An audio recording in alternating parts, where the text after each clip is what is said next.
O Justiça e Você começa agora.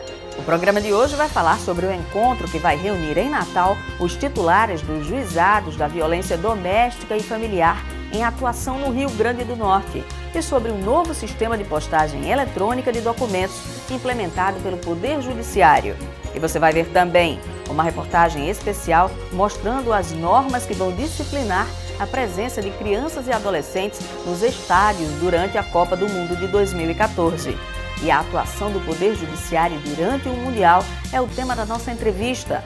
O convidado é o juiz Agenor Fernandes Filho, coordenador do Juizado do Torcedor. Não saia daí! O Justiça e Você volta em instantes falando sobre postagem eletrônica de documentos. Até já!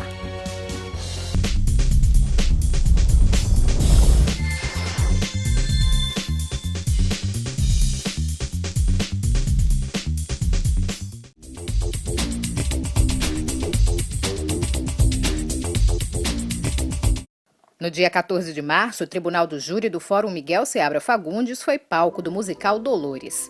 Dirigido e encenado por servidores do Judiciário, o espetáculo reuniu a música e a poesia da cantora e compositora Dolores Duran. Organizado pela direção do Foro da Comarca de Natal, o evento foi uma homenagem ao Dia Internacional da Mulher e também ao Dia da Poesia. Uma homenagem a Dolores e, ao mesmo tempo que é uma mulher, nós estamos levando, além de uma música de primeiríssima qualidade, né? A gente vai estar homenageando uma mulher que teve um talento incrível, né? Inquestionável. O mais bacana é que os servidores se envolvem e fazem um trabalho, convidam os amigos, convidam até familiares. É a ideia que nós temos sempre na direção de procurar humanizar o ambiente de trabalho, né? Nós temos aqui servidores que trabalham no limite de sua capacidade produtiva e nós procuramos trazer a cultura, a poesia, fazer com que o servidor se sinta bem no seu local de trabalho. Entre 17 e 21 de março, quase 10 comarcas e 8 varas criminais do estado promoveram um júri popular de homicídios dolosos denunciados até dezembro de 2009. O objetivo do TJ é julgar até outubro deste ano pelo menos 80% dos crimes dolosos contra a vida que entraram na justiça há mais de 4 anos. A abertura da Semana Nacional do Júri aconteceu no Fórum de Canguaretama. Tinha uma pauta, né, com relação a julgamento de casos importantes, né, do crime contra a vida e também o fato de ser uma comarca, certo, melhor para a organização pelo Tribunal de Justiça. O próprio Tribunal de Justiça está tendo a iniciativa de fazer com que isso seja uma prática permanente, né, estruturando no seu núcleo, através de um segmento específico formado por juízes que vão colaborar com essas comarcas onde não tem juízes para que a gente possa ter esses processos em pauta e serem julgados também.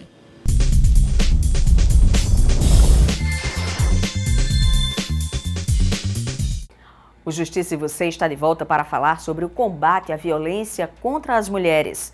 Na próxima semana, a Coordenadoria Estadual da Mulher em Situação de Violência Doméstica e Familiar vai reunir os juízes que atuam na área. O workshop será no dia 31 de março, na Escola da Magistratura do Rio Grande do Norte. O objetivo do evento é traçar medidas integradas de prevenção de responsabilidade do Judiciário para a implementação de políticas públicas que combatam a violência doméstica contra a mulher. Na reunião de trabalho, os juízes devem falar sobre a situação dos juizados da violência doméstica em cada comarca. Durante o evento, também será lançado o projeto A Justiça por Elas, que visa estruturar e aperfeiçoar as rotinas de trabalho dos juizados e das varas especializadas para otimizar os processos que envolvem a mulher vítima de violência. O assunto agora é o novo sistema de postagem eletrônica de documentos implementado pelo Poder Judiciário e que trouxe mais agilidade e economia. O TJRN e os Correios firmaram um convênio para o envio de intimações. O novo sistema de postagem, adotado por diversas varas da capital, está em fase de expansão e deve chegar a todas as unidades do Tribunal de Justiça. As pilhas de cartas convites que convocavam as partes de um processo a participar de uma audiência já fazem parte do passado no Centro de Conciliação em Segundo Grau do Tribunal de Justiça. Nós sentimos a dificuldade porque muitas vezes a gente mandava com tempo suficiente e as partes recebiam depois que acontecia a audiência. Nas varas e comarcas do estado, o sistema de postagem eletrônica dos Correios gradativamente está substituindo as cartas com ARs, os avisos de recebimento, pelos telegramas via e-mail. Pela internet, a convocação é preenchida e, em poucos minutos, o telegrama já está a caminho do destinatário. Economia de tempo e de dinheiro, já que o valor é menor do que no método tradicional. Por exemplo, Zona Norte. O usuário mora na Zona Norte, então ele vai cair na nossa área de operações da Zona Norte, lá ele vai ser impresso, certo? Envelopado, e o nosso carteiro ele está apto a entregar até às 18 horas do mesmo dia. O convênio entre o TJRN e os Correios garantiu mais agilidade nos trâmites processuais. A gente começou a perceber que está sendo muito maior a presença das partes hoje através da SPE. Em apenas um ano, mais de 8.500 telegramas via e-mail foram enviados pelo Tribunal de Justiça. Número que vai aumentar ainda mais agora em 2014, quando todas as dependências do TJRN estiverem com o sistema de postagem eletrônica implantado. O telegrama via e-mail foi usado pela primeira vez no Tribunal de Justiça do Rio Grande do Norte no mutirão DPVAT de 2012. O sistema foi adotado pelos juizados especiais e agora, com a expansão, vai chegar às demais varas e comarcas do estado. Na página do Tribunal de Justiça do Rio Grande do Norte, no Facebook, um novo serviço está chamando a atenção dos internautas: a divulgação das pautas com os processos que serão julgados pelos desembargadores do Pleno do TJRN e os horários de transmissão das sessões nos diversos canais de TV. As sessões do Pleno também são transmitidas ao vivo pela internet. Para acompanhar, basta entrar no site do Tribunal www.tjrn.jus.br. Nós vamos para um breve intervalo e voltamos em instantes falando sobre as normas para a Copa do Mundo. Aproveite para acessar as páginas do TJRN nas redes sociais. Deixe sugestões e comentários sobre esta edição do Justiça e Você e sobre assuntos do seu interesse. Até já!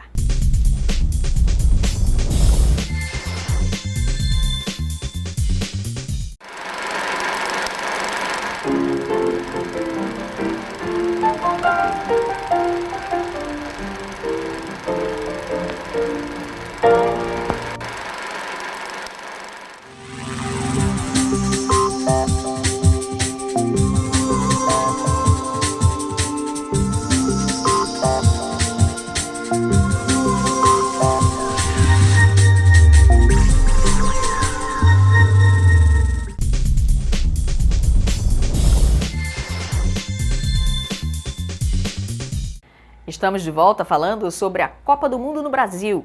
A presença de crianças e adolescentes nos estádios durante o Mundial é assunto que preocupa. Por isso, o Poder Judiciário criou normas que padronizam a movimentação e a circulação deste público. A paixão pelo futebol nasceu ainda criança quando o empresário Carlos Viana começou a frequentar os estádios de futebol. Hábito que hoje em dia ele repete com os filhos. Sempre vai eu, minha esposa e meus dois filhos, a gente sempre procura ir ao estádio, sempre nos jogos do ABC a gente está presente. Quando vem ele e a Camila, né, que é mais novinha, eu e minha esposa também vem, então cada um fica segurando um, tá? Fica responsável pela entrada no estádio, eu seguro ele, minha esposa vem com minha filha. E quando a gente se acomoda no estádio, a gente sempre senta com eles dois no meio, tá? Entre nós, sempre fica ele e a filhinha, minha filhinha e minha esposa, sempre para poder garantir que eles estão aos nossos olhos, né?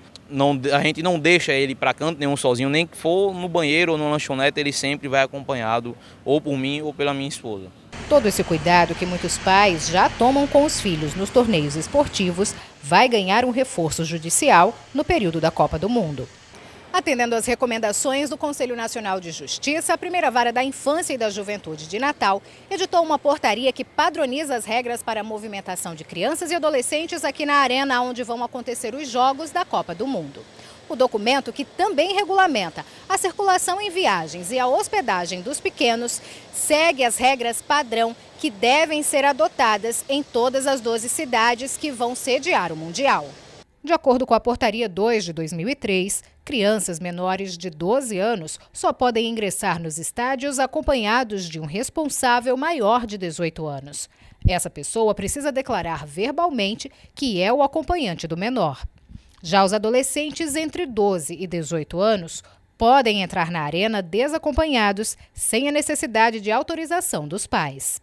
Paulo Arthur está tão familiarizado com a rotina de assistir aos jogos pertinho do campo que já sabe de cor as regras de segurança determinadas pelos pais quando está no estádio. Sempre não soltar a mão dele. A portaria também regulamenta a presença em campo. Crianças que vão acompanhar os jogadores e os mascotes ou que vão conduzir a bandeira do time no início da partida precisam de autorização escrita dos pais ou responsável. Além disso, é necessária uma cópia dos documentos de identificação, tanto da criança quanto do responsável. A empresa organizadora do evento deve apresentar toda essa documentação na Vara da Infância e da Juventude até 2 dias antes da partida. Essa documentação vai ficar com os promotores do evento. O que eles vão encaminhar para o judiciário é a relação, para que a gente possa conferir. Mas essa relação ela pode ser mudada também. Então, por isso porque algumas vezes falta um adolescente, uma criança, e ele tem que substituir. Então, há também esse entendimento da Vara da Infância de que essa relação que eles vão encaminhar não é uma relação definitiva. Por isso que nós vamos ter acesso a essa documentação lá do estádio. A hospedagem em hotéis e pousadas da cidade também tem regras específicas. Os estabelecimentos só podem hospedar menores de 18 anos acompanhados de um responsável legal munido de documentação. Se o acompanhante não for o pai ou a mãe, é preciso apresentar também um formulário assinado por um dos pais. A portaria é válida para torcedores brasileirinhos como o Paulo Arthur e também para os estrangeiros. Continuamos a falar sobre a atuação do Poder Judiciário na Copa do Mundo com o nosso convidado de hoje, o juiz Agenor Fernandes Filho, coordenador do Juizado do Torcedor. Doutor Agenor, muito obrigado por ter atendido ao nosso convite. Obrigado também. Como é que estão os preparativos para a Copa do Mundo? Bom, o Poder Judiciário está tomando algumas iniciativas, como, por exemplo, criando e instalando o Juizado do Torcedor. Até a próxima semana, esse Juizado do Torcedor estará instalado oficialmente pelo tribunal. E quais serão as atribuições específicas do Juizado do Torcedor? Que tipo de ocorrência pode demandar no Mundial? Por exemplo, esse Juizado do Torcedor e de grandes eventos, ele vai atuar exclusivamente dentro do estádio, certo? Então, toda ocorrência que tiver, por exemplo, violência, agressões, ameaças e outros delitos, assim como algumas causas civis e fazendárias, por exemplo, essas ocorrências serão atendidas dentro do estádio. Outras ocorrências que podem acontecer fora do estádio, ali no entorno do estádio, essas ocorrências não serão atendidas pelo Juizado do Torcedor dentro do estádio. Essas outras ocorrências, elas serão encaminhadas, inclusive terão voluntários esclarecendo a população que essas ocorrências deverão ser encaminhadas para o juiz plantonista. Teve uma primeira experiência na inauguração do estádio Arena das Dunas. Como foi? No dia da inauguração não houve nenhuma ocorrência dentro do estádio. Eu vi comentários que houve fora do estádio, mas não foram, essas ocorrências não foram levadas para dentro do estádio, até porque no dia da inauguração não havia ainda a instalação do Juizado do Torcedor. Agora, doutor Agenor, o senhor falou aí de voluntários. Como é que está sendo esse trabalho de capacitação dos voluntários para lidar com pessoas que vêm do mundo inteiro? Esse programa do Brasil Voluntário é um programa do Ministério dos Esportes. Então, tem um vínculo da Prefeitura Municipal aqui em Natal, a Secretaria da Educação, com a professora Justina Iva. Ela tem um vínculo com o Ministério dos Esportes e também com a UNB, é uma parceria.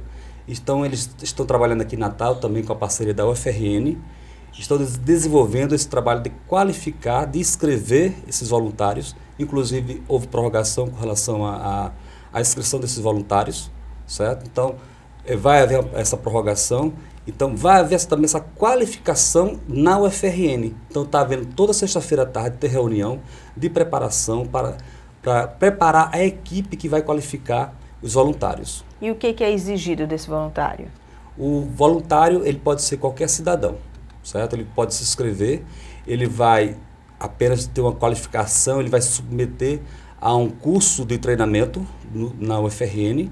É a única exigência que ele tem que ser, ser maior de 18 anos e se inscrever no prazo de inscrição previsto. Somente isso. E quanto à questão de idiomas?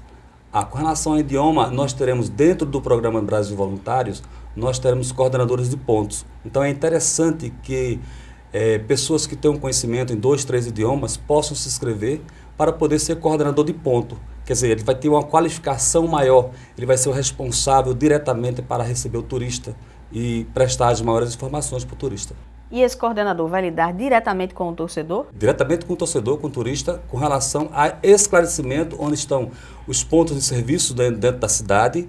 Por exemplo, nós vamos ter ponto no aeroporto, vamos ter ponto no estádio, vamos ter ponto no porto, vamos ter ponto na rodoviária. Então, esse coordenador ele vai ter uma visão macro de aonde o turista pode se deslocar e buscar serviços do Poder Judiciário. Especificamente esses serviços do Poder Judiciário? Justamente. Doutor Agenor, o senhor como é que está vendo essa experiência agora de estar trabalhando nessa coordenação da Copa especificamente, com tantas atribuições, porque as demandas serão muitas e serão novas, não? Isso, para mim está sendo muito assim, estimulante e bem inovador. Estou muito gratificado por esse trabalho, de ter sido designado como juiz da Copa.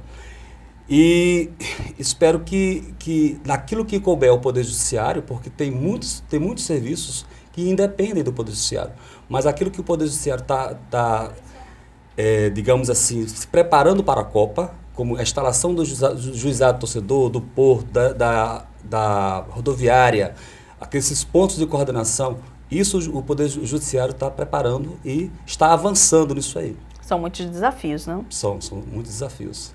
Por exemplo, como é que está a questão da instalação do Poder Judiciário no aeroporto? Será em qual aeroporto? Já tem essa informação? Nós não temos essa definição, porque não cabe ao Poder Judiciário definir aonde será instalado o juizado torcedor. Se será no aeroporto Augusto Severo ou em São Gonçalo. Mas acredito que seja de São Gonçalo, porque tem um voo já previsto para o dia 4 de abril. Então nós estamos praticamente em cima. Acredito que seja o de São Gonçalo, embora a gente não tenha ainda essa informação oficial. Qual o horário de funcionamento do juizado do torcedor no aeroporto? Nos grandes aeroportos, por exemplo, que tem muito movimento, o juizado do torcedor vai funcionar 24 horas. Em Natal, a demanda não vai ser muito grande com relação ao número de jogos, certo? Então vai funcionar, acredito que, três turnos. Então, após o último voo, o juizado do aeroporto vai funcionar 1 hora após o último voo. E que tipo de demanda pode gerar? Dentro do juizado do aeroporto, aquela demanda com relação ao Estatuto do Consumidor, né? Essas demandas com relação ao consumo, relação de consumo, em que o turista se vê prejudicado com relação às empresas aéreas. Por exemplo, malas perdidas, atraso de voo, tudo isso aí vai ser resolvido na hora com o conciliador. Na hora que houver o problema, haverá um representante da empresa aérea para ir para a audiência no juizado do aeroporto, justamente para esclarecer e resolver essa demanda na hora. Doutor Agenor, muito obrigada por ter vindo, obrigada pelas informações. Obrigado também. E Justiça, você vai ficando por aqui. Antes de encerrar, eu quero lembrar você que nos assiste que o Tribunal de Justiça do Rio Grande do Norte está nas redes sociais, nas nossas páginas no Twitter, Facebook, Instagram, no YouTube e também no nosso site. Você acompanha as notícias do Poder Judiciário e pode acessar informações sobre os assuntos que foram destaque ou rever esta e outras edições dos nossos programas. Você também pode deixar comentários nas nossas postagens. Uma excelente semana para você e até o próximo programa.